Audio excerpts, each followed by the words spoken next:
We're live, ALTBAYS Show, brought to you by ALTBAYS.nz. What a pleasure. This is show number 112. Yeah, good times, man. Friday night. If you're watching us right now, you're probably on YouTube. So if you are on YouTube, subscribe to our channel. It's a great way to support our platform. And you can also join our platform, become a member.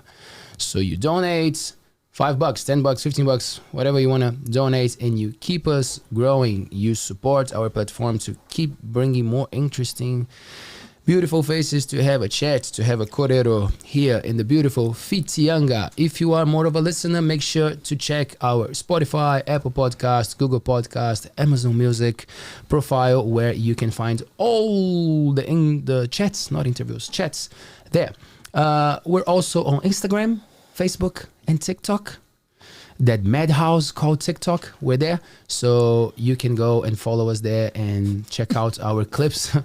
Is it a good definition, Chloe? Madhouse for TikTok? Absolutely. It is. Absolutely. I love TikTok. I love TikTok too. I gave so much shit for TikTok, and now I'm like, I know. Once you give in, it's heaven. It's like it's just like a smorgasbord of content tailored to you. And then the odd time there's like a glitch, and then you get these weird, like, no views Russian videos of like someone eating a banana or something. It's like really weird. But you said something like it's tailored for you, and like, is it weird sometimes that you're like, oh Jesus, is that really what I like? It keeps sending me this stuff.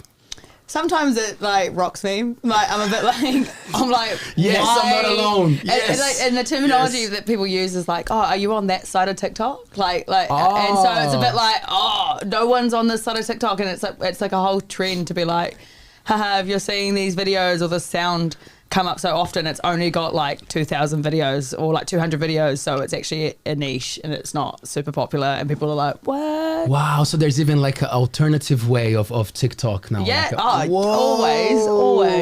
That's us. We gotta get into the alternative one. I don't think you're invited. We're not. No, kidding. I mean, you're so invited. That was me. Hey, but that's the thing, like, what I'm noticing is like, it's cool to ask people once you get more comfortable and people start talking about TikTok, like what weird stuff they get. And this girl told me something amazing at the pub the other day. She's like, I love those videos of like kids hitting their heads against the doors or stumbling. And I'm like, what? Like, you know, like I was a bit shocked. And then she was like, wait. And then she found one. That is the most amazing thing. Like, I know that when I say it, it's not going to sound funny. But when you watch the video, this kid is running crazy and then hits the head against the wall and blah, and crashes. And the mother can't help herself but laughing because the kid was all right. Yeah. And then she's like, it keeps sending more to me, and now I keep seeing these kids like stumbling and doing stuff, and I'm like, wow, so that's what TikTok's all about. Even that kind of stuff will feed you, right? Yep. And even just like out of the actual act of watching, it's one of my favorite things when it comes to TikTok or just the general internet is when you try and explain something that you've seen to someone and it's just not as good as watching it, and you get halfway through, right at the end of your sentence being like, oh, and it was like this, and it was like really funny, trust me, it's really funny, and then they're like looking at you and you're like, oh, you just gotta watch it. You just gotta watch it. You've just gotta watch it. And then the worst is when you show someone one and you're like, this is so funny, and you can just see that it's not, they don't think it's funny, and it's just like this internal forever cringe moment. Yeah. Hey, I must say that it's so nice to have you back. Thank you. I'm happy to be here. It's been a while. It's been a very long time. 112th? So, yeah, in what, 6-7 weeks that you've been on a mission? New things in your life. Can you share what you're up to now? What's happening with Chloe? Somewhat, almost technically, am now a international air hostess for Air New Zealand. Ooh. Hector, you missed the Come chance on, Hector. Yeah, Hector. Where's the soundbite? Thank you. Yes, yeah. Thank you. You're welcome. No kidding. But yes. Whole Tonga applauding you now. All 12 of you. Thank you. Cool. Cool, Chloe. So, are you gonna, like, what countries do you think you are on your list? And like, are you obviously looking forward to it? But like, how was the preparation? Give us some details. Well, it had been a while since I studied. We are somewhat aware of how intense it is because we're learning a lot of information in a very short amount of time, and we get tested on it. It was very intense. We learned a lot of it is essential stuff, so emergency procedures and equipment and stuff you need to do. And yes, when we talk about plane crashes for about a week too, which is fun. But like it's all essential stuff. Which it's sort is of like fun. it's pretty fun. At like Great. 8 o'clock in the morning, you're ALTBAYS learning Show. about plane crashes. I'm like, Cool. what well, a good day! What a good day! If there's someone who I expect to be calm, if Yeah. that shit happens, it's the lady in charge of the people. So good. It's the lady in the back who's sitting in her seat like, I watched a video like this, we'll be right. on TikTok. On TikTok, yeah. Great. Hey, congratulations. Thank you. That's great news. We really hope that you find a gap every now and then to come and visit us. You're always welcome. You know that, right? Oh, thank you. Thank you. Absolutely. Thank you. And speaking of traveling and doing cool things and beautiful things in life, that's a beautiful segue to introduce our amazing guest of the night, Hanna Sharps. Hello. Hi, beautiful. How are you? Oh, I'm better now. How are you? Really good. Congratulations, Chloe. That's Thank epic. you. So cool. Can I just say real quick, your voice sounds so good over the mic. It's a Does it? It's like, a treat. it sounds real good. Anyhow, thank you. I think Yeah. it sounds terrible. Very husky today. Yeah, Wonder why. it's good. Yeah. We like it. Too much we singing. Like it. And you dropped yourself in it. And Yeah. one, and a Ooh, two, and no. So just before we get too excited talking about the singing and the Yeah, traveling and all yeah, that right. stuff, Hanna, you're a secondary teacher. Yep. You've taught English as a second language for a while. Yep. You are a very active sports person into a bunch of different modalities. Well, the active was a bit like, Have you oh, read come my on, Leo. CV? Come on. Well, I just know you. But like the cool things, that because I know you're really into water sports. I always knew that. Yeah. You do some work with fishermen and right? Yeah. Not so much fishing, With the no. diving for sure, right? Might have dated a few, but no. Diving, yeah. But the part with boxing, I didn't know. yes, family sport. That was cool. Yeah. So Did you say family sport? Yeah, I know, right? It's a bit of a thing in the in mum's side of the family. So yeah, my how do I go? So mum's her father, was Robert Lyle Senior, and he was the boxing referee and selector for Commonwealth and Olympics after he came back from the war. And yes, he was on the New Zealand committee for a long time, and sort of the uncles followed on from there and judging and refereeing and so there's a lot of history, with that side. So yeah, got into it in my 20s and a couple of the other cousins did as well. And no, we love it. We have a huge respect for it. My grandfather was obviously alive when Muhammad Ali came out for his tour. So he's got some cool photos. It was before I was born. And so a lot of history there in the Auckland Boxing Association, ABA, and around New Zealand. So yeah. when I saw the family sports thing, I was like, that's a great way to solve problems. Box it out. You got a ring there. Totally. Just before I ask you more about that, I just want to say thank you very much to our friends from Slice Baby. Slice Baby. Ooh, we got professionals here in the house for you, Mike, to support the beautiful pizza place in Whitianga. They make amazing sourdough pizzas. Slice Baby NZ on the social medias if you're coming for the long weekend, or if you're gonna be here over summer, or if you live in Whitianga, make sure to check them out. Beautiful pizzas. They always serve us very well with vegetarian and vegan options, but they obviously cater for everyone. Amazing flavored pizzas. Do you like it, Hanna? Do you like the pizza? I'm loving. Did you say sourdough crust? Sourdough based, Oh, amazing. that's just divine. They are just gorgeous. So yeah, yum. Thank you very much. Beautiful. Thank Yeah. you, Yeah. Slice Baby. Thank So you. Hanna, how was that thing with like discipline when you were a child? Because like when you get into the sports and boxing, because like for the people who don't, A lot of practice training with my older brother. Yeah. would you win quite often? Oh no. Maybe. So he was not being nice to you. He was just, siblings. It's you know how it goes. So no, I love him dearly. So we definitely had our moments, which family doesn't. So Yeah, I was going to say, that's like the family aspect, right? yeah. So no, good fun. We still joke and laugh. So no, Nice. I love the day that he was like, oh, maybe not today. And I was like, yes, that's right. Yeah. Have you ever tried, Chloe, some No. boxing or some No, never. punching bags or? Like, I mean, I might have hit a few bags, but like, not Douchebags? Yeah, douchebag. Yeah, I was like, do you want to like, there for a yeah. rotation? It's up to you to decide. But like, I mean, I've like done it like a few hitty thingies, but like, I don't know if I'm doing it correctly with no real intent to do it properly. Just because I'm like, they don't seem that heavy or hard, and they are. They really are. They really are. Yeah. Yeah, but no. For the people, we have some international listeners, which is pretty cool. Wow. Yeah. So That's pretty cool.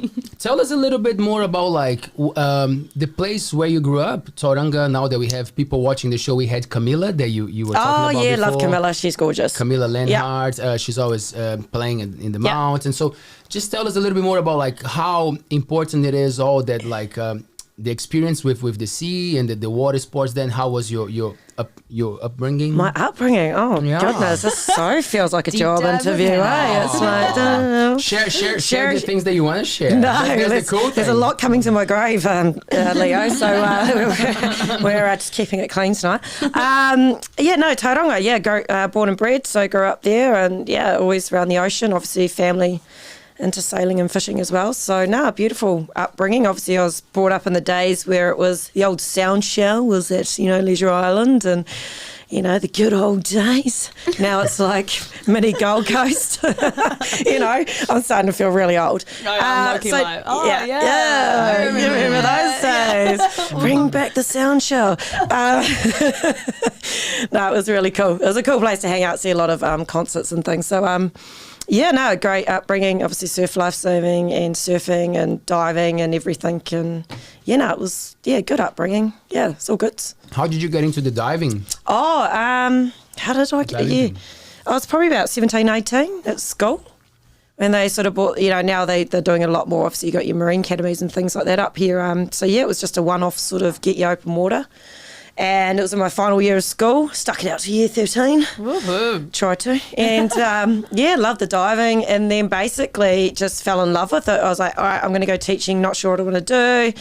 And then, by 19, we went over to Fiji, did some missions, did some trips. And then I was an instructor. And, took off over to, where did I go? Port Douglas, Northern Queensland. Woohoo. Yeah, so 19, I took off. And Is it hard to become a diving instructor? Like, I can't say anything's easy. So you got to work for it, eh? I tell you what, it was like It sounds like she said. Yeah, I'm going back 20 years here now. I'm like, Jesus. I always think about like the physical part of it, like the breathing, being ready. Because I went diving once. Unfortunately, I have to do more because it's such a shame. We're in the most beautiful place to do that. But I remember my friend saying, you got to control your breathing. Like, it's the most important thing, like otherwise you're going to use the whole tank totally. and you're not going to enjoy, like, and it was not easy. It's not easy. I'm not, everyone's got a different experience with it and it just takes time, hey? And it is hard. I mean, it's tough. Especially adjusting, I can imagine for people that aren't so involved with the ocean, let alone water, as in depth as you were, obviously growing up surfing, etc., to be able to be comfortable because you're in a completely different, environment. Oh, yeah. Under pressure, like literal pressure. Yeah. And then, just to be able to learn to breathe properly. Yeah. Because you have to. Oh, totally. And you're just buzzing out and you're like, oh my God, there's a fish. Oh, seaweed. Oh, you can see how it can go for a lot of people. Yeah. No, so. And then the traveling, like, was it something that came from there? Like you were thinking, if I get a qualification here, maybe it will be easier. Yeah, to get, totally. Yeah. So, tell me more about those choices. Like, oh goodness, because I love the traveling. I really want to get to the traveling, but I just want to make sure that we build up. Yeah. It's just amazing to think back all the stuff I've done. It's like I'm ticking away, going right back. It's you're really. I don't really talk about it, as you know. So, I just love to travel. I was lucky enough to have mum that travelled around and the world and that. And I suppose I sort of followed suit and I'm interested in people and things and culture and getting outside of the New Zealand bubble. to put it frankly. And yeah, you just sort of go one thing, start your missions, meet people, and you sort of move on from there. And yeah. How many countries, Hanna, have you been to? Oh, I haven't been to like heaps. Tell me some cool ones. Tell me Oh some. God, Just like every continent. But No. I legit actually haven't. Like, there's still more coming, but Nice. no. I think I'll be a traveller till the day I die. So, where have I've lived on and off to Australia. Or I've done some teaching stints to Tonga in South America. Where else? I've travelled a lot through Indonesia. Done a lot of missions on my own and just travelling. Yeah. Tonga. Yeah. Is it tiny? Is it like a small community? Yeah, I've never been to the Pacific Islands, but it's somewhere we go, and I'm like, not for no reason, like a bad reason, had never really had any interest to go there because I'm like, oh, they're close. I can just skip over there someday. But yeah, is Tonga small? How's Tonga? Tell me a little bit about Tonga. I agree with you. It is sort of like you just go, oh yeah, I'll get there. Even if I'm like 60 years old, I'll get there. It's just there. Oh, yeah, whatever. Yeah, no, I totally get it. So I just basically went there. We took a group of students over and we were teaching and living with Tongan families, so all separated out. So and teaching over there sort of giving back to the community and the school. So yeah, that was a really cool opportunity. So yeah, it is small. It's not a big. There's obviously heaps of islands. Don't ask me off the top of my head how many. Beautiful people. Loved it. Absolutely loved it. The most humble people. You know, just so loving, generous. It's just cool. It's a cool place. Is it New Zealand currency that they use there? No, Tongan.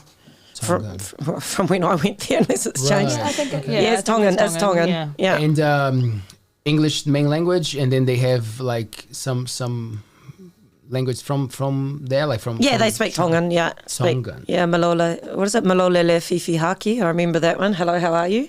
If I started saying something, that's not a real flash, eh? Like I'm real intelligent. Wow, she can speak different languages. Oh, honestly, can't remember much now, but yeah. No, I thoroughly enjoyed it. Great. Is there any? Because obviously, you say like culture. When you travel, you know, you tend to indulge in local food. Yeah, man. And stuff. Is there something that you remember from Tonga? Oh, I did. What do I remember from Tonga? Oh, there's plenty of things to remember from Tonga, but beautiful seafood and things like that.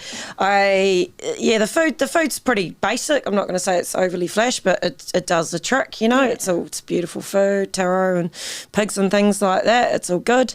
But going off topic of food, it was the church. We had to go to church every Sunday as teachers, so I had I had my whole kit, made for me. So I got my top, my skirt, my kit. Yeah, it's so cool. I still got it. So off to church every Sunday. Best singers, if you want to hear singing. Yeah. Wow. I was just in awe of this singing. It's just incredible, just so cool. And then you just sit around and eat all day. Oh yeah, it sounds like my kind of Sunday. Yeah, I know, right? So yeah, it was good. It was great fun. Do you have a religious background, Hanna, or the family never?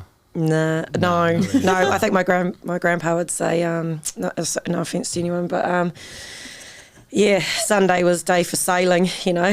So like that. Yeah, going out and doing the things that you love to do with your family. So no, I was not brought up in any major religion. There's a good friend of mine. She says like she's not religious, but she says like, oh, it's a shame how people who don't go to the churches sometimes they miss the opportunity to put groups together and do something on Sundays. You know, like she's like that's a cool thing. Oh, totally is a cool thing. You know, you go there, you have your group, and then she's like, damn, you know, like sometimes people who are not religious criticize that, but like that social. No, it's a beautiful connection. It's for whatever reason, for sure, it's awesome. How people can just get together and get into it. And then you also told me something about South America, right? Well, I haven't been to Brazil yet, Leo. Not yet. We'll make it happen. Yeah. I got a list of people in this show that I say, we'll make it happen. We'll go. We might as well get a flight with Chloe. Can you book one? I'll book a plane. Yeah, book a plane. You book us a plane and we'll all be there. And it'll be... It's going to happen. I think the pilot's going to hate us. We are not flying you back. I have to admit, the Dreamliner does have Wi-Fi for long-haul flights, so we could even stream live. Really? I just made that up. I have no idea if you actually could, but like, we might. We'll give it a good damn go, that's for sure. How was South America? Oh, yeah, no, beautiful. I only went to Chile and Argentina. There's still more I've got to go back to. But no, it was, yeah, again, I just loved it. You see everywhere I go, I just fall in love everywhere. So yeah. So you took students? Yeah. Yep, senior students. I wasn't even teaching Spanish, so I had no clue about Spanish. And I was teaching at one of my old schools. I'm going to be responsible for you guys. Yeah. However, I don't know what we're doing. Yeah. Por favor. Good. That's a great word. Hola, ¿cómo estás? Yeah. Good. Only the basics after a month being there. Yeah, so I got invited to join the team. I was the youngest teacher on board, and we flew out, did the big long haul across to Chile, to Santiago, and hung out at Ringo down south and taught, and again lived within the families and the culture and the community, and then we did a bit of touring up around Santiago, and then through over to Mendoza in Argentina, and that wicked trip, just so cool. Yeah. Just, again, food, yum. Love it. Love the siestas. I love siestas. I love that culture, eh? Get up early, do some work, come home, eat, cruise. Yeah. Are you good with like time management and all this stuff? Time management or like time adjustment? Time management of like your responsibilities with work and like being sharp, like in the afternoon and being good, or like you would love a siesta here in New Zealand. I would love a siesta in New Zealand, man. Wouldn't it? I'm pretty sure I live a siesta every day, if I'm completely honest. Guys, like, see you guys, I'm out for a nana nap. I literally am like, podcast about nap. Yeah, 20-minute nap. Yeah. Just cruising. We just call it nana nap, don't we? Yeah. Well, I guess you just got to do the work, but that would be a great thing, eh? That extended break. Because as you know, it's so different, because then you kick off again late at night. 6 at night again. You don't eat till 9. That was cool, really different. And you're up late and then you're up early. Yeah. I think I mentioned in the show before, but there was a study in I think it was the 17th century, that they got a lot of cases. The guy actually got one case that sparked his like curiosity, that there was a crime, and the guy who was describing the crime, he said something like, and after her first sleep, something happened. And then he was like, what? And then he started to search for more cases at the time, and he found this evidence in poetry as well of people talking about the second sleep. So it was actually a common thing for humans, because like electricity and all that stuff, like to sleep, wake up in the middle of the night, that it was a peaceful time, it was a time for writings or for talkings or for do like chores, like in the home, and then go back to sleep again, like a second sleep, which proves like how adaptable we are, because like there's all this thing that people say, we're so like, there's so much light on our face nowadays, it kind of ruined that pattern, eh? Yeah, well, definitely. I suppose it all goes back to the old days, eh? With candlelight, you sort of go to sleep with the birds and wake up with the birds, don't you? So, and then light was invented, and now we can stay up to all hours. I've always been like quite the night owl, but I even found, even in high school and stuff, because I don't like lights. It's too bright. Like, I'd rather sit in the dark. Like, I just always have. So even when it become like in the evenings, I get like a second wind when it was random. Like, my teachers used to comment because they'd see when I enter a document, and it's like, they're like, why are you up at like 1:30 working, doing your homework or study or whatever for like 2 hours? And I'm like, because that's when my brain works. So it's pretty numb during the day, I'm completely honest. It's quite normal as teenagers. But even still now, like finding with rosters and stuff, obviously I can fly. It's not a typical 9 to 5. And it's just like, I find I'm with like a rest in the afternoon after a massive day of studying and being at school and whatever. And then it's like, I literally just put my feet out and just sort of blob out a little bit. And then I'm pretty much as if I'm starting my day again, and I don't have to nap, but it's just like I get a full burst of another 3-4 hours where I can be like, okay, cool, gotta smash this out, gotta do this, gotta do that. But that's, it's weird because it doesn't obviously fit into a normal regime. It's sort of like, well, you can't really, well, it's not that you can't, but it's just, it doesn't really work that way. And I'm like, no. You'll be dealing with a lot of time differences and time Yeah. zones and stuff. Yeah. I actually have a friend who does the same job as you. She's Dutch, and she was very honest. She's like, it's probably one of the coolest jobs that she's ever had. But like that thing with adjusting, it can be quite challenging at some stages. You know, I think I told you actually when you were right at the start thinking about it, I was like, so, just yeah. make sure that like you always, you know, like you're looking after yourself because you don't want to take that. We actually learn a lot about fatigue and like signs and risks, and because there's a thing that they say, which is like you've got to be fit to fly. That goes for passengers and for yourself, and you literally do a self check every time. If you're tired, you're probably not fit to fly, so you won't fly. And you need to speak up about it. There's things like fatigue reports, so they're super serious about it. And even when it comes to like sort of rostering and stuff, it's really, really important about how much rest you get between long flights, short flights, total flights in a week. Like it's really, really important. Like even when it comes to changing to specific countries' time zones and stuff, depending on when you land, there's like procedures and sort of in place for you to make sure you're always at the top of your game. It's like a real whole thing. We spent like it's been a common thread throughout the 4 or 5 weeks of training. Right. Yeah. So it's like, I mean, that's really good. Obviously, it's something important. They Oh, can't yeah, just, definitely. Like, they can't just be like, oh, get a good night's rest. It's like, no. Yeah. So Different responsibility, but it's still the same idea of teaching, right? You want to be at the top, like you want to be good for that. Say, Yeah, you try to, eh? we try to, Yeah. and sometimes there's a lot going on, but you still gotta remember, you know, like those people in front of you, those kids, like they're ready. Yeah. Doesn't matter how ready you are, you go, yeah. they're ready, man. They're ready. Yeah, definitely. You've been Well, doing you'd find that with drumming, you know, with teaching the kids and things. the drumming You know? is crazy because I use my earplugs. Yeah. Not for all the classes, but for most of them. But there's always this thing of like, sometimes it's a group that I know that I don't know that they don't hit too hard, you know, and then I'm like, nah, okay, I'm going to leave this.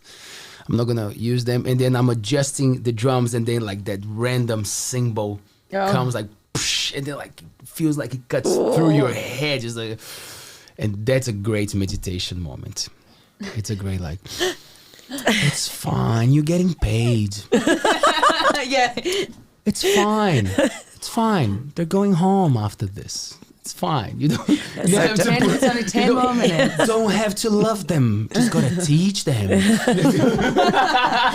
the bigger person. I am the adult. How long have you been teaching, Hanna?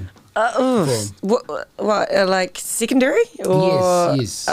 2010. 2010. Yeah, I started studying when I was a bit older, obviously, when I was travelling around, being like and diving and stuff. So, yeah. How was that? 2010. How was that shift? How was Yeah, I like, was you know about to what? say, So yeah. I think I'm gonna go for this now.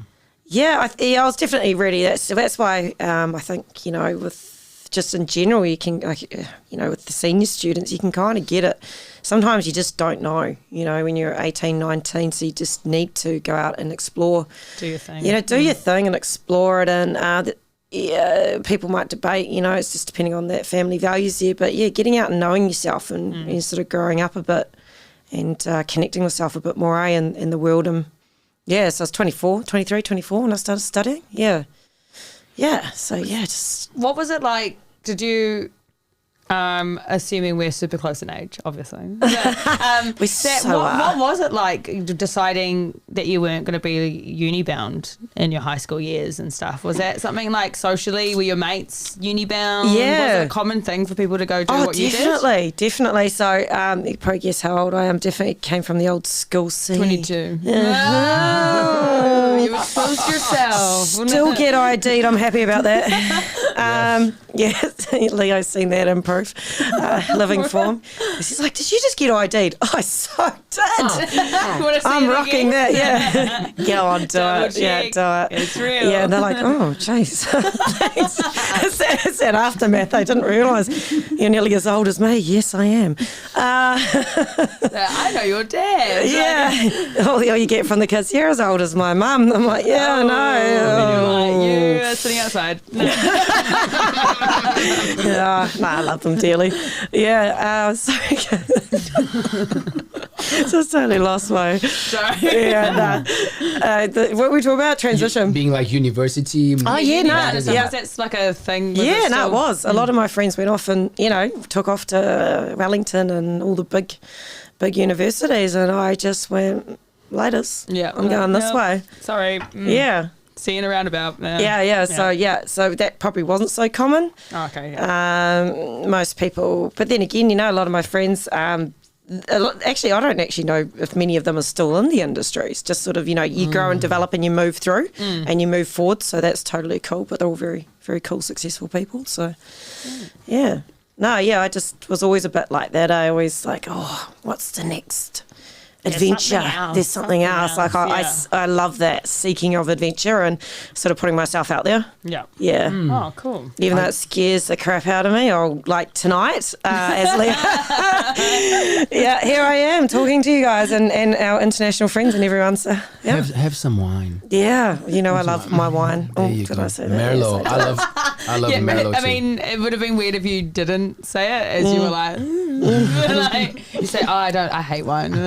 Yeah, no. But that's a cool thing that I learned, and I'm so glad that it came to me in a very natural way. I teach drum students, so like I actually don't interact much with classrooms. Like I don't get to see a bunch of students at a time. Like it's I see them on their breaks or cruising around the music department, which gives a nice opportunity to create cool bonds because like definitely. I'm not the teacher, like I'm not the guy telling them what to do. I'm just cruising there.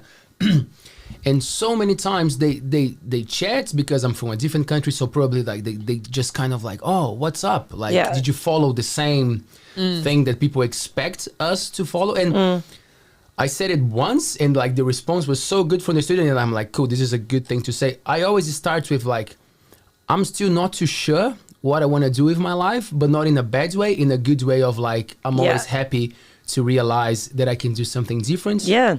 Yeah, forever. Yeah, move with it, Move with it, because when I was at school, that was the thing. Like, oh, what are you doing after this? Yeah. What's the course? What's the university? And if you would say, oh, I'm not going to university, it was a bit of a like, oh, yeah, sure? societal pressures, It's it's tough, Yeah. Oh, yeah. And then like when you reflect on it, you're like, oh, I don't want these kids to go through this. Like if I can at least give some. I don't know, like safety with words of just saying, you know what? Like, if you think you should go to university, go. And if you, in halfway through or even in the first year, you realize that is not for you, that's even better because now you know that you don't want that. Yeah. Because I feel like the worst thing is when you're not sure or you don't want to hear yourself. Oh yeah. You know that you don't want to do that, but like someone put that on you, and like who knows how much you're gonna carry that, because it involves money that you're putting in as an investment. Hey. Yeah, and it's pretty scary, that next step. Putting yourself into something not knowing, you're like, oh. I mean, there's a lot of like weight on it too. Yeah. Like I know a lot of people, like a lot of my friends in school that were uni bound, they were either really always had been uni bound, focused and super. They know exactly what they want to do, or at least the next few steps for them, which is absolutely fine. And there's a few people that are like, oh, like, I don't, it was a massive thing for them to like be leaving school and then to go be independent somewhat. And that was like the heavy weight that it fell on with uni, like the idea of them just like not going to uni and still learning to be independent was unfathomable to them. They sort of were like, no, uni, next step, me, adult. And I'm like, okay, but like not really. But it's weird how much value they put on it too. Like, I get it, uni's important, studying, learning, always learning is very, very important, but it's like this weird shiny ball at the end of the like high school track where I'm a bit like, I wasn't aware of like other things until I went to Australia, and they literally have courses where you go like TAFE, which is more like industry based, you're uni bound, or like you go straight into work. And they help you. They literally put you into work. Yeah. And which I think is great. What's the name of that? it's just the schooling system. Like, I don't know. TAFE? Oh, TAFE is, I don't know, I can't remember what it, Oh, I can't remember. I don't now. know what it stands for, but They sort of go, uni or like that goes like, you sort of go like apprenticeship sort of vibe. Like After trades school. and stuff. And No, that's- like, like last years of school. So, you know how people go like super uni in New Zealand, you're super NCA focused and stuff. And then, there was just a few options over there, and it wasn't like I'm home. I'm like, oh, like, it's not so much of what do you say? Like taboo sort of thing to be like, oh, I'm in school, but I'm not uni bound, and I'm not just going to be put off to the side, or I'm going to go work some like crappy job. I'm aimless kind of vibe. It was like, oh no, there's like it's kind of funny that functions. that perception of it doesn't function because something that's just sitting on my in my head is trades. I love the trades. I probably could have ended up going down that way, and family and trades. And on New Zealand, I just think that's what holds us together. And there is so much, in that. It doesn't have to be so uni-bound. Trades are just fantastic. Yeah, there's not there's so much involved in that, and all sorts. Even to kids or people owning their own businesses and being, so sometimes we sort of forget that there's all these other things out there. Like the world's a bit bigger than just like especially when you're that young still. It's like it's crazy to think that. I mean, I was one of the kids. It's still quite young, somewhat trying to consider themselves an adult at 18. But like that just like the world is a lot bigger than going to uni. It's just different for everyone, eh? Yeah. It's so different. Yeah, and well, you both lived in Australia, right? Yeah. Now everyone's moving back to Australia. Yeah. Are you moving back to? Sorry. No. Sorry. No. I was just making, money-wise, people are starting to go again. Right. So that's kind of like what I wanted to know from both of you. Like what, like the differences. It's always not very fair to say, oh, the difference is blah blah blah because it's so broad. But like what are the characteristics, like the things that made you both like give value to both countries, but also realizing, oh, I think this is better for me right now, or there are more opportunities when it goes to that matter. Or I'll let you take the lead on that one. You take the lead, Hannah. Well, your experience, right? You can always speak about your I didn't really think much when I was 18, 19, did I? I was like, I'm just getting on a plane later. See you guys. Mum was like, what? So that was your decision. Yeah, that was my decision. Pretty strong-minded in that sense. So, I can't really think. It was just experience, just getting out there and doing it. Working in different companies, different areas. But yeah, I mean, there's lots of pros and cons, isn't there, of anywhere you go. Obviously, home's home. Always going to come back to New Zealand. Always have in my travels. We all would like, obviously, more opportunities with money and all that sort of stuff. So Aussie is good for that. Yeah. Healthcare systems are a bit better, and I understand. That's why I comment why everyone's going back again. Post COVID, or moving on. Not everyone, just A lot of them, though. I always had so much more money over there. After bills paid, like I was just like, oh, what? My savings was really good. Yeah, I saved a lot faster.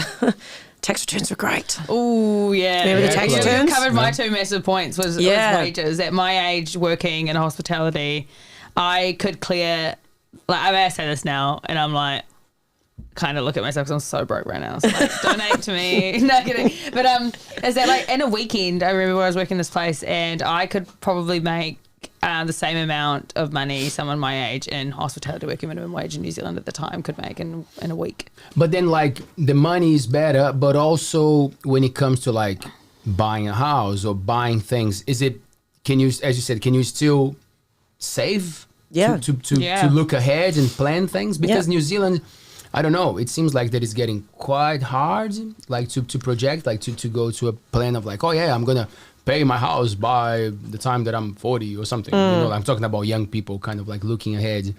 Do you think even for that, Australia seems to be a bit like easier to save and to invest and to put into?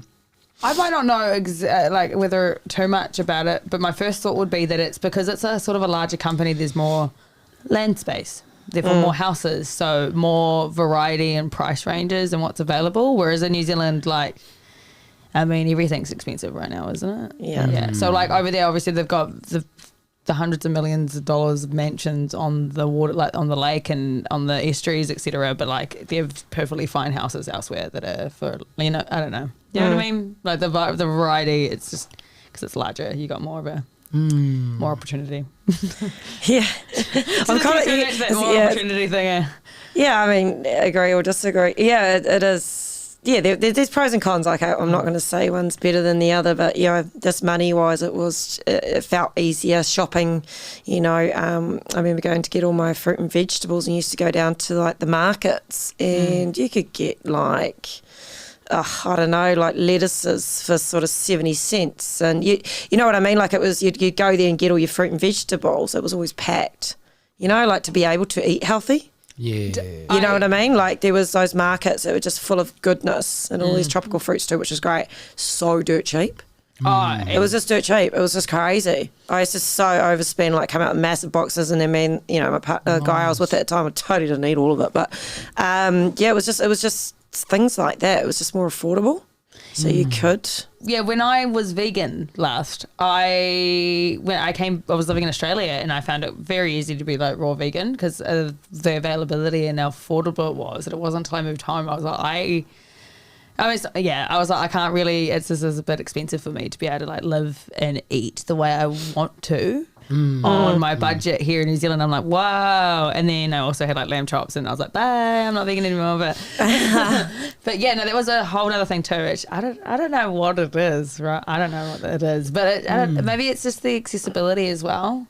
I don't know, because you could also shop around. Like New Zealand, you've got, other than like sort of niche, and I might be completely wrong, I have a feeling I might be, but like niche or like smaller supermarkets and stuff, like not just your big chain ones like New World and stuff like that, but there's such a variety over there. Like at one point I remember I used to do like a weekly grocery shop between like 2-3 grocery stores, only because one's like super focused on like fruit and veggies and stuff, so I do the same thing. It's like a massive market, and of course I'm going to go there, it's like super fresh, it's delicious and cheap, and then I'd go to other supermarket for like, I don't know, meat or anything else, you know. It was sort of like I would still come out less than square, absolutely abundant. Like I never really understood it either. But I don't know. I just felt like money went further. Yeah, I agree. Yeah, I agree. Do you catch your own fish? I know that you eat super healthy. I try. Like I say, I still probably, coming back to New Zealand, my budget feels like a student.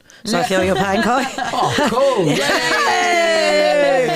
We're not alone. Qualified and still live like a student. I'm a little bit. I'm a little bit. Come on, New Zealand. I mean, I'm a little bit more grown up, but yeah, no. I was just thinking about that when you're budgeting. I still do that. I'm like, I come back and I'm like, oh man. Okay, that's not on special this week. I'll just have to wait till next week. Yeah. And then you just end up like, I got frozen veggies, snap block, you know, and all this sort of stuff. Yeah. So you have to like really get creative, and you're like, far out. Like, I've only got myself to think about, and I'm like, I don't know how my friends and people out there do it with family. It's tough. It is really, really tough. And it's just frustrating, really, isn't it? Yeah. When I was in Australia, like the thing with just like mangoes and the oranges, like it really reminded me of Brazil. Yeah, I was gonna say back home. Oh, this is what you want, you know, like just fresh and nice, and like yeah, it's upsetting how New Zealand gets so expensive sometimes. Like in winter is expected that it's gonna get a little bit more expensive, but like, come on, like $7 for like a cauliflower. Yeah, what's up with what's up with the cauliflower? Hey, what's up with the cauliflower? Like cauliflower is like second tier too, I reckon. Yeah. Of like, what's with the cauliflower? Yeah, it's like what? Yeah, and it's too much. Why people? Wow, just dairy in general. I mean, this is like conversations that everyone has all the time, though, throughout New Zealand, and it is sort of heartbreaking that it's cheaper overseas to buy our products than it is here. And I think that's something, Kay. It's quite hard, you know. It is a lot cheaper to buy our meat and dairy products in other countries than it is here. Everyone knows that. That's common knowledge. Yeah. And it's upsetting. I hope it's common knowledge. Yeah, and well, Yeah. it's good to talk about it, because it feels like we all, as you said, we all know, but are we asking about those things to politicians? Like, are we actually forcing the people who work for us? Because there's this idea of like the politics is like rugby. Hey, support is not. They're working for us. Hey, like like they are our employees in a way. Like, are we bringing those subjects to the table? Sometimes I feel like that there's a lot of bullshit, like and I'm like, whoa, we're paying so much for food, and like we can afford it. But as you said, it's just frustrating to check your money and like, I got nothing left. And a lot of people, like, they have so much left. And then we're not broke. Like, we're not bad if you think about all the families that struggle. That's the frustrating thing. I was going to make a joke, but I thought that was inappropriate. I was like, speak for yourself. Speak for all three of us. Yeah. But you know what I mean? Like, especially because you mentioned the family thing. Like, we that's what gets me the yeah. most is I think every New Zealander at the moment, whether the government, I don't really like to talk about politics, but where the government's blaming it on COVID and all those blah, blah, blah things that we've all been talking about. But it's just, I just think, what the, we've got to look after each other. If you've got food and shelter and warmth, that's what humans want, eh? Yeah. That's the basics of life. That's the basic needs. And for a lot of those basic needs not being met in our own backyard is devastating and very heartbreaking. And it just makes everyone very upset. Did you say you had a partner that you were living with in Australia? Let's not talk about anyone I've dated. No. Not a great track record here. No. Yeah. I didn't want details. Now I might be on Oprah. So why do you like bad boys? Well, shit. I did, past tense. No. I didn't even want his that's just... I didn't want his details. Hannah, it's fine. I didn't want his contact. I was not. I'm like blushing now. I'm like, oh my God, don't talk about anyone I've dated. No. Well, unless you want to share, then it's fine. But I was just wondering. Unless you want to tell us, it's fine. No, I was thinking about the family thing. Like if I don't know. You're just like, where's he going with this? No. Where I was going is like we don't have families. The three of us here at this table, like we're doing our thing. And I'm the oldest. No one asked. No one said anything. It might be me. You don't know. Maybe a joke. Maybe I'll be like, no. I was just wondering, like, I just make a joke. like the fact that you work with kids, is that what put you off? So you don't want to have bang everybody, and there it is. I've had this in my entire life. Hannah, why are you like, you're so talented, blah blah blah. Why have you got another man? I hate that question. Why are you dating that douchebag? No. Oh, blah blah. Why do you not have kids? Oh my God, I Why get does that. it matter? Oh yeah, I've had that so many all the time. I didn't ask that. My thing was a joke with. It's a joke with me. Leo, why don't you not have kids? Because that's my thing. Like the way that I see it is, as humans, it would make a lot of sense. Probably is the thing that makes sense the most. To have children, to carry on, like procreate. Like when I look at it, it's like, I'm like, well, it makes a lot of sense. It's just like, cool, it's what it is. But then there's a society, there's a lot of conditions involved. There's a lot of like, what do you want to do? What do you want to do? And then as you said, there's a lot of social pressure. There's like this ridiculous thing, especially for women. And that's why I like to talk about these things with powerful women who are like comfortable to talk about these things if you want to, obviously. Thank you. Obviously. But like, nope. Next, back to diving. Yeah. Back to that. But like, diving deeper. That's how I feel it, because it comes to me as well. Like it at a different level. But like when I talk to my family in Brazil or like friends, like, like you will know when you have your kids, you will know. And then I'm like, what do you mean? Like you're already projecting something for me, like, and there's all this. It changes your life. Oh, it changes your life. Yeah, and your whole changes, and your. One day I don't get it. You don't get it, Chloe. I don't care. I don't care. I'm like, I don't want to procreate. I will adopt. I've always said I'd adopt, but I don't know if I want a kid. I want to be the child forever. Yeah. And we all know children look after children isn't like the most safest thing. So I'm like, no, don't give me children. Yeah. You know, I don't want them when they're a baby. I want it when like it runs around a little bit, and I'm like, yeah, sweet. So like, if you go and adopt, you can It makes sense, preferably right? like get one that already runs past the Really stage. Yeah. It really runs. Why? Yeah. You're gonna pick one with legs, then. Preferably. Well, we never know. I It's mean, fun. actually, I don't want to limit myself there saying that. I take that back, internet. Yeah. I don't prefer a child with legs. I would love any child. But that's the thing, like the so many beautiful people who have conditions to adopt and support children, because that's how I see it. I'm like, I'm not saying that you should not have the experience of having children. You know, like it must be an amazing I thing. reckon I'd but be like, a pain in the ass being pregnant, I'd be that well, I person. can tell you it's a pain somewhere else as well, babe. So my friends tell me, but that have had children, but I'd be that person. Oh, for fuck's I'm sake. so trying to keep it at a good level. All but those it's- symptoms. Get this thing out of me. Yeah, I would be that person. No, well, no, I don't know, but I can't say really. Sorry to all the mothers out there, because I know it's all different. But yeah, imagine that. and different. And then I reckon with my luck, I'd end up being one of those mums that have like every bad symptom. Like I'd be Wanna bedridden, eat I'd be soil. like swollen. Oh yeah, I saw that. What are you eating? Sand. Yeah. Oh, there's like a TV series, Queen something. So what happens in the TV series? She's like a queen, I don't know, but then she's pregnant and she gets caught eating dirt. 'Cause she's like, and she turns around and is like, ugh, cravings, like, and starts eating, like. And she's a queen. Yeah, Oh, okay. yeah. It's like Queen Elizabeth or something. No. Oh, Queenie. So that would be you, Chloe. That would be the mother with like the swollen feet and then yeah, I'd eating- be like bedridden. I'd be like probably like vomiting me some every day. chips. Yeah. Yeah. I'm like, I want to lick a cat or something. Like, I don't know, something real random. I'd have the worst childbirth. They'd rip me to shreds. See, but don't put it out there. You're putting it out there to the universe like that's going to be a bad thing. Don't think I'm also like that. putting it out there that I don't want children. Yep. Just, I don't know why I double winked either. Like, just winked Yeah, to the but, like, universe. Every male that's going to meet Chloe, you're not having children. So like you don't want them, or like you're just not worried, like, you know, it's whatever, like if one day, well, you never know, but like, or nah. I mean, like, if it's one of those situations where I'm like, oh, I'm pregnant.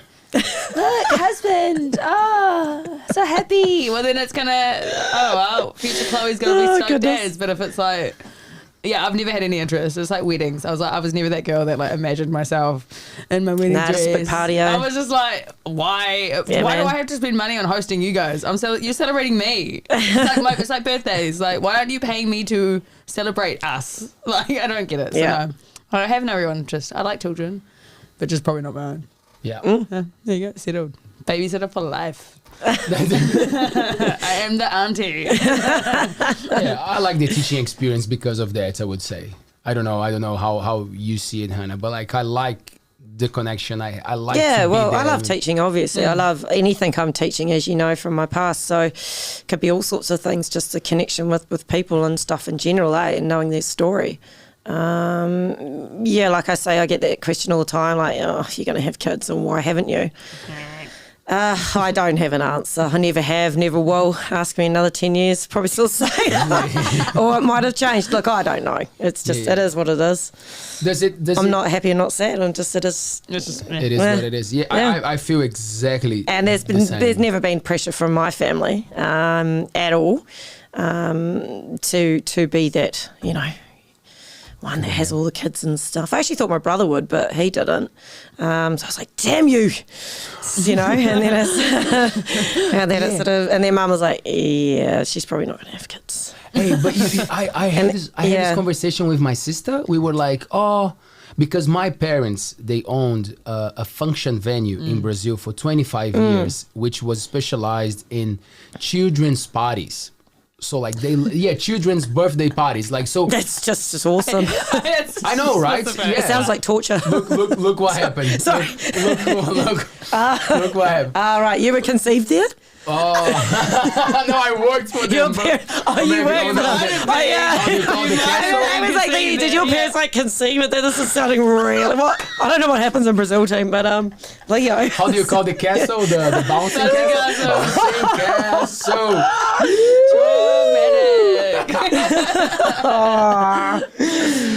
Yes. Weird. What I was. No. I hope your parents are watching, Well, Leo. They're coming in January. Oh, they don't watch the show, yeah. For the first time. We'll ask them. No, I have a bad feeling. I'm going to look at them and I be was like, about to go. "Bouncing castle." I was joking. They don't speak English, so we're gonna have to damn train it. the signs like How do you? boss. Oh my God, that would be. No, I can't do anything on camera. I'm just going to crucify myself. I'm out of that one. Yeah, you can do it, Leo. Sorry. I'll do it. Cheers, Leo. Yeah. Bouncing Leo. No, my question was. But when I was going with this Friday night. I was saying that my sister and we had this conversation. My sister is 2 years older than me, so she's 36, I'm 34, and she doesn't have kids either, and she's not keen, she's not planning, she's all good, very independent, powerful woman. We have beautiful chats, but like we chatted once about that. She was like, it feels like mom and dad kind of like would love us to have kids, you know, like it would. And it didn't change my mind, but you know, like I kind of felt a little bit of like, oh, damn, that must be a shame for your parents. Like they must love the idea of being grandparents, definitely. you know? But why can't they just, like, one, get a child, or like, two, babysit? Yeah. Yeah, of course, but you know what I mean, right? Like I get it. There's a thing Yes, there with are being like- the family. Yeah. But I'm a bit And a thing different on that, generation as well, Chloe. Like Yeah. so for us probably it's way easier to say, nah, you know, whatever. But like for them it was always a thing. You know, find a partner, the job, the kids, mom Yeah. lost quadruples. I always say that wrong. You know, she lost Triplets. 4. Oh, for quad. Yeah. Quadruplets. Yeah, she. You know, like Quadruplets. So Yeah. that was quadruplets. So there was Oh, always wow. a very Sad. emotional Yeah, thing that's at hard. home, like working with kids. And Yeah. like she always loved that, and I know it's like, wow, she would love to be the grandmother. You know, like it doesn't put pressure on me, but like I kind of think sometimes I'm like, well, yeah, there must be a thing for older people, you know, like Oh, to have that definitely. Yeah. connection. I think mum, when my cousins have all got kids, you see, so she's definitely the favourite great auntie, I suppose. So she loves it. I can see it in her eyes, you know, and they love her. So yeah, I can see that, yeah, for sure. If we had had kids and stuff, but I don't know. I'm not. I don't know. There's no wrong or wrong. And to be honest, you know, there's a lot of my friends that did all that, you know, what we've all been talking about, that sort of go have kids and they've got their plans, which is absolutely fantastic. And then there's quite a few of us that haven't. And then a lot of my friends have decided we don't want kids at all. So yeah, it's, I don't know. Is there wrong or right? No, there's no wrong You know, or right. it's like saying what's normal. Yeah. Hannah, does it humble a person to work with children with? Thanks, Hector. Bye, Have a good night. Hector. Enjoy your Thanks, Friday. beautiful. Bye. Does it humble you to work with children with disabilities? Oh, in my past, so Yes, so 'cause you did, right? Yeah, Yeah. so during uni, I worked for CCS Swim School, so I was working with teaching kids to swim. So yeah, with disabilities and adult rehabilitation and mainstream, loved it. That was one of my favorite, like apart from what I'm doing now, but one of my favorite jobs. Loved it, just loved it. So cool. It really changes, how Yeah. you see Yeah. life, how you see Yeah. things. You know, Yeah, definitely. No, I was, it was just awesome, I just, absolutely loved it. Yeah, it was pretty cool, especially when, if they're sitting in a wheelchair all day or things like that and they get in the water and you just see them go, oh, thank God, it's just really you can see it. I loved that job. It was very cool. And water has this power, like this healing. Oh, yeah. power. Sometimes you don't want to go, like you kind of like, and then you go for a swim. Yeah. And it's like, Definitely. There's something about feeling a little less heavier than you normally do. Like you're not aware of it until you're like in the water and you go, oh, this is what it feels to feel like light. It's good. Yeah. Yeah. Yeah. Definitely a good feeling. Is it a good time to talk about the singing or not yet? I'm talking about. We got all the singers here tonight. I think we're straight off to karaoke after here. Oh, God, it's Enough last jeez. night. I had enough last night. Yeah, I didn't stick around last night. Yep. So Singing. Yes. Jeez. Okay. Tell me. I'm just going to grab my phone there. You tell me, please. What am I telling you about singing? About your passion for singing.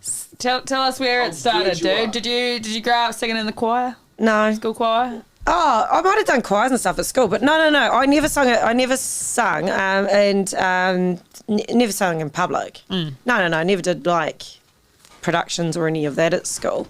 No, I was too focused doing art and PE and other things. So, this singing thing, it was, I mean, all my friends we all love music, come from family music. Yeah, like just love it, festivals, concerts, into it all. Always have been since teenager.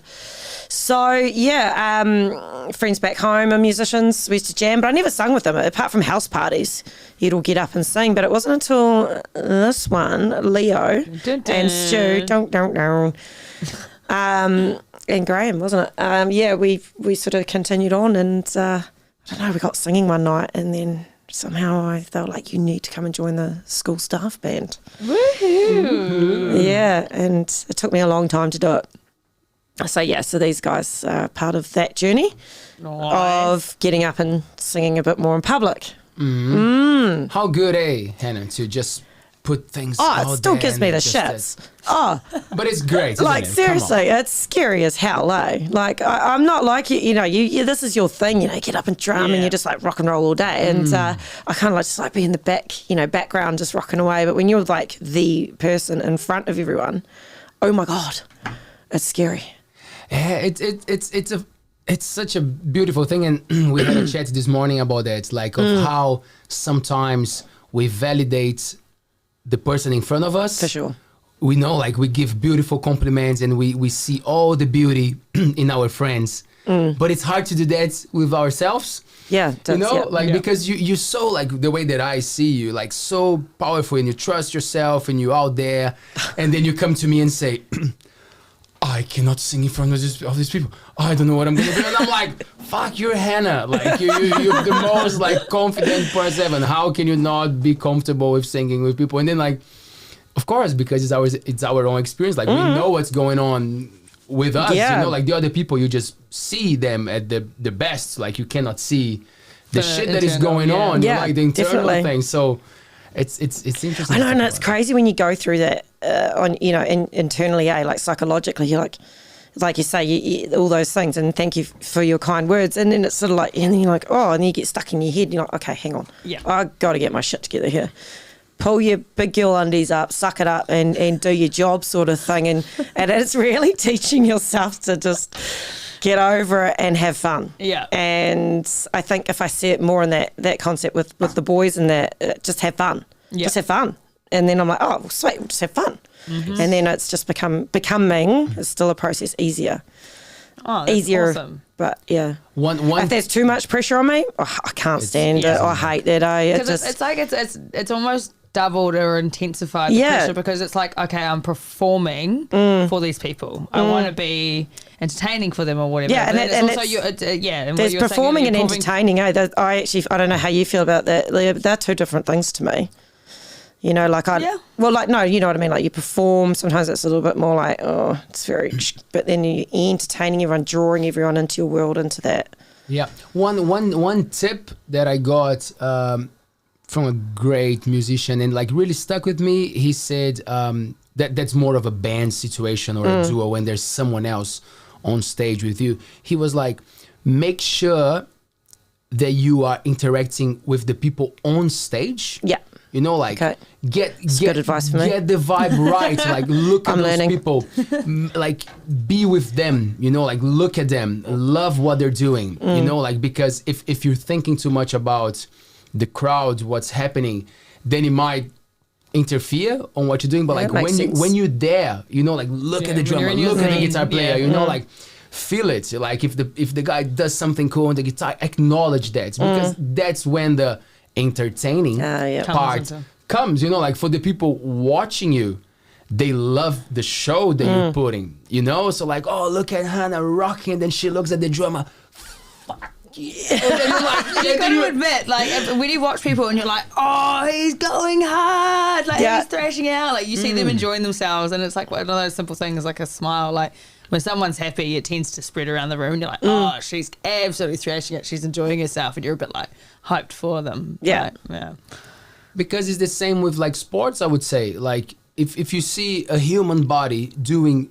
that crazy thing, I think that's why we're fascinated, because we're like, wow, I have a body as well, and like I cannot do that, you know, like, but like I'm capable of. You make a great rugby player.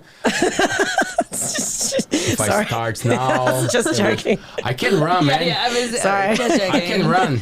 I don't know if that's a good part of rugby. I don't know the I rules think very that might be well. the one thing then, like... It's an important thing to run. That's such a horrible joke. Sorry.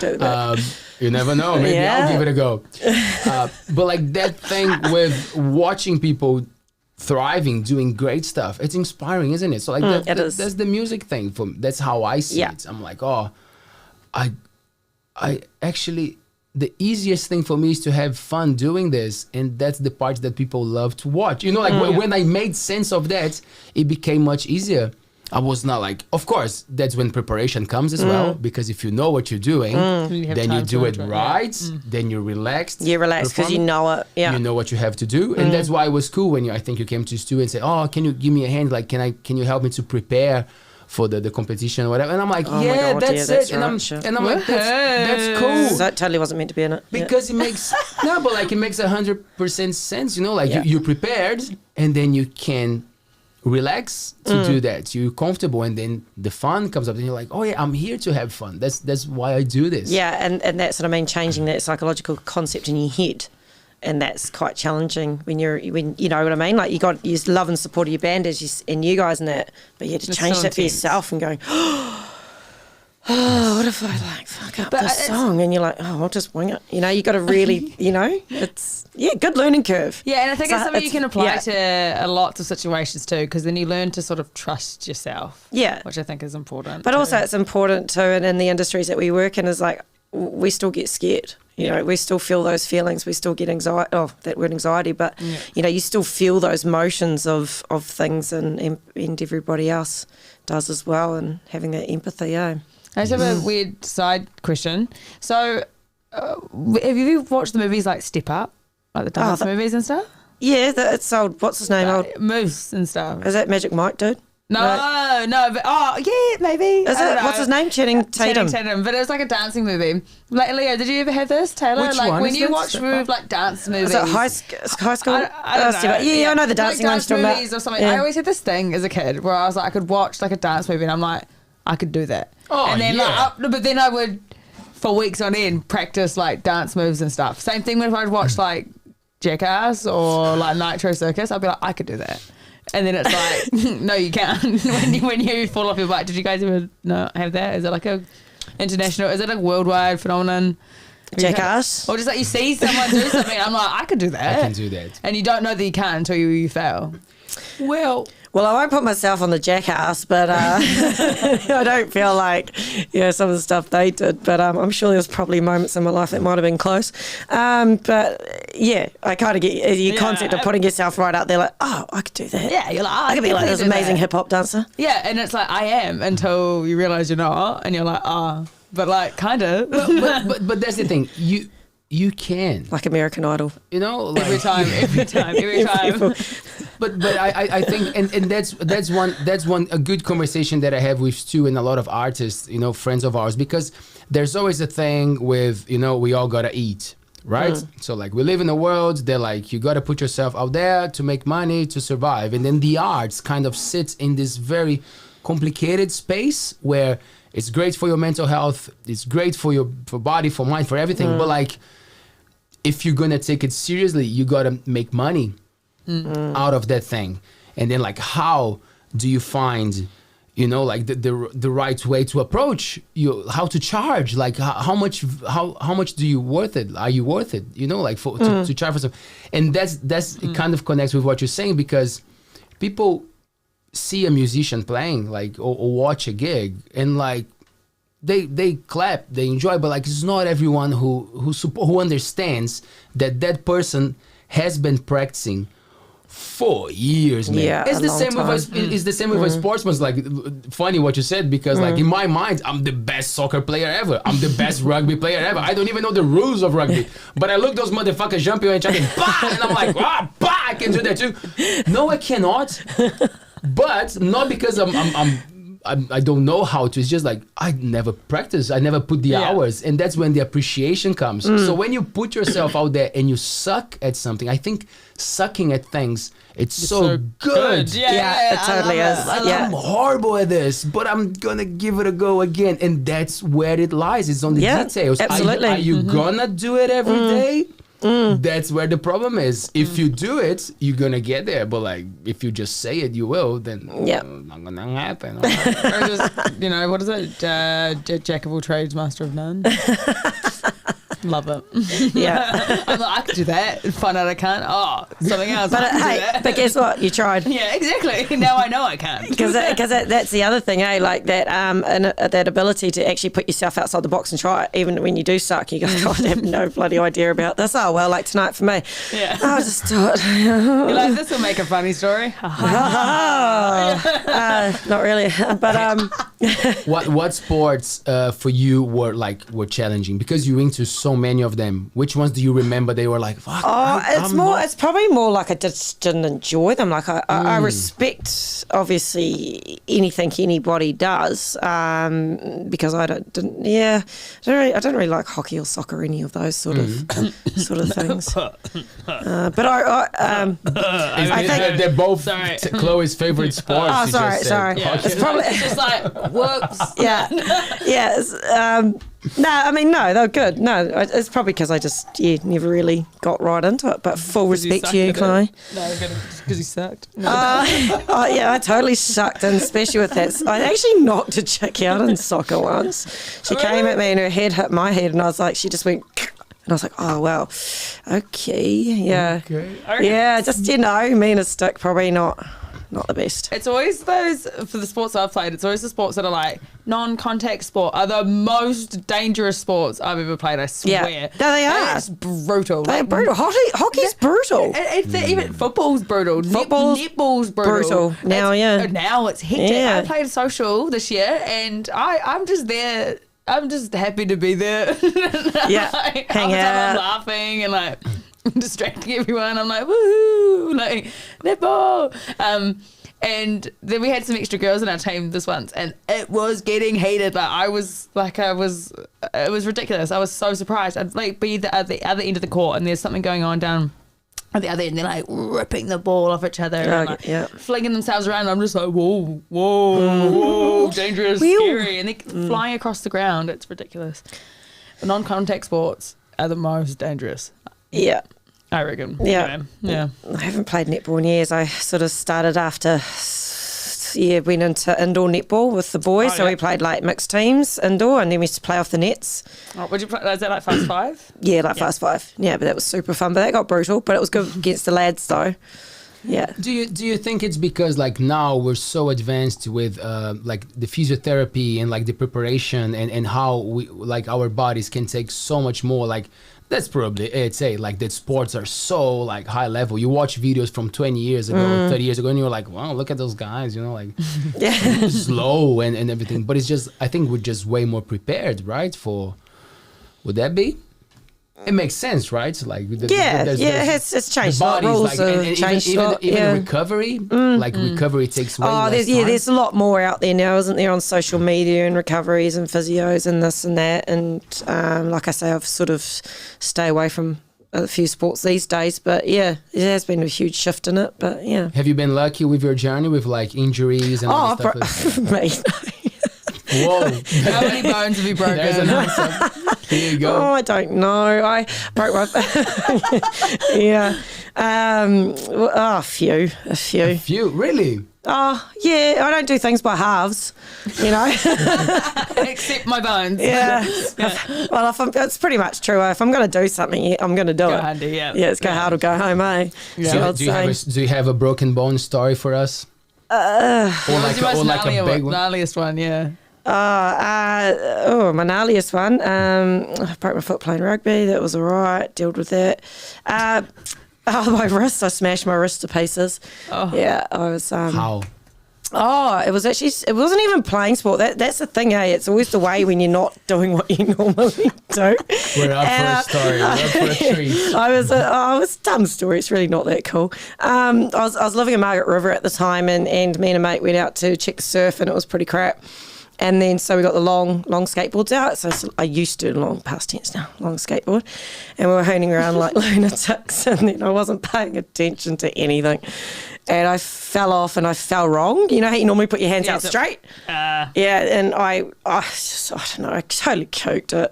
I wasn't paying attention. But I internally rotated my wrist and then hit it. So yeah, I smashed all my radius to pieces off it was pretty major. Just floppy. It looked dislocated, and then there was this lady in the car park going, "Oh, it's just dislocated, I'll fix it." And I remember going, "You fucking come near me." I was like, and then she's like, "Wow." Floppy wrist, yeah. You ever go? I just looked dislocated. I did. I legit did, because and it was way worse than what it was. Even the doctors and physios were well impressed with how I'd done it. So yeah. So, yeah, I spent a bit of time in Bunbury Hospital, and I remember ringing Mum, and I was high as a kite. It's sort of like on Mum. Yeah, can you hold the phone? No, yeah. So it was much like if you broke a bone here and you had to go to Thames. Mm-hmm. Okay, it's the same marks. It was sort of like the same sort of deal. So the doctor came in, and go on, yep, you done that good.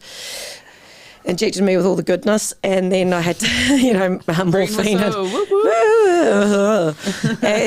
And then my friend had to drive me an hour, so about the same to Thames. Yeah. And then I rang my mum, and she's, back in New Zealand. I was like, "Oh, Mum." She's like, "What have you done?" And I was like, "Oh, well, I've done this. I've broken my wrist, and I've got to go get it reset, and then probably surgery." And she goes, "Were you drunk?" And I said, "Do you know what time of day it is?" She goes, "Were you drunk?" And I said, "No." And she goes, "Oh, you should have been." Yeah. And I was like, out of all the things you're going to say to me right now, and I was like, "All right, love you too. I'll just see you later." And what a start. But she poured herself a wine. She's like, "Bloody daughter." Yeah. Does it feel all right, like nowadays, or like it's one of those things that you can tell you're like, "Oh, it's never going to be the same"? Well, like anything, you got to do the mahi, eh? So I worked pretty hard, physios and everything. Right. Australia's again that healthcare system. I didn't have to pay for any of my surgeries or anything. They looked after me very well. So plates and pins and all sorts, and it was great fun. Nice. It's good now. Yeah, it's sweet as. It will ache, but oh God, what am I going to do? I'm just lucky that I can manoeuvre it. Hey, it could be worse things. Could be worse things. Could be worse. Yeah, could be worse. Thanks for sharing broken bone stories. We love broken bone stories. Broken bone stories, yeah. Jesus. Have you got one, Chloe, before we wrap it up? No, I've never broken a bone. No. I haven't broken a bone either. Oh, you lucky buggers. So we might both... I had this weird fantasy as a kid that I was like, I want to break my arm so then I can have a cast. And be like, cool. So people can sign my time. And then I think it was like a span of 2 years where I realised I was like, that's a really twisted thought. I was like, why the hell? When I was like, I want to break a leg, or like, I want to break an arm. It's like, why? Yeah. Why? It's not fun. Yeah, didn't think so. Time off work. I was like 12. Like, what the hell? Yep, no. Dang. Yeah, no broken bones. And there you go. 1 hour and a half like this, Hanna. Poof. Oh my goodness. Easy. That did go fast, didn't it? You having fun? Yeah, it's quite funny. We might bring you back then. Oh no. That's good. Did you hear that, might? Yeah, I heard that. That's just might. Just might, 50-50. Yeah. Yeah, no, it just looks still a bit though. It looks perfectly fine. Thanks so much for coming in, having a chat with us. You're very welcome. Thanks, team, for having me. Yeah. Thank you. Yeah. Chloe? Thank you. Always a pleasure. Yeah, and congratulations again. Whoop, whoop. Keep us posted about the gigs, Hanna, when the music happens for you. Yeah, well, Yeah, you got the exclusive lineup. What big festivals you play in the summer? I reckon. Woo!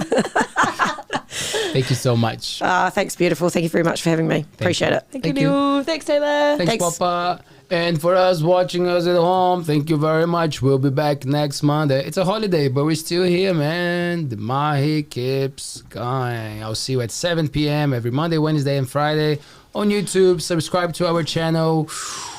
Matua. Matua.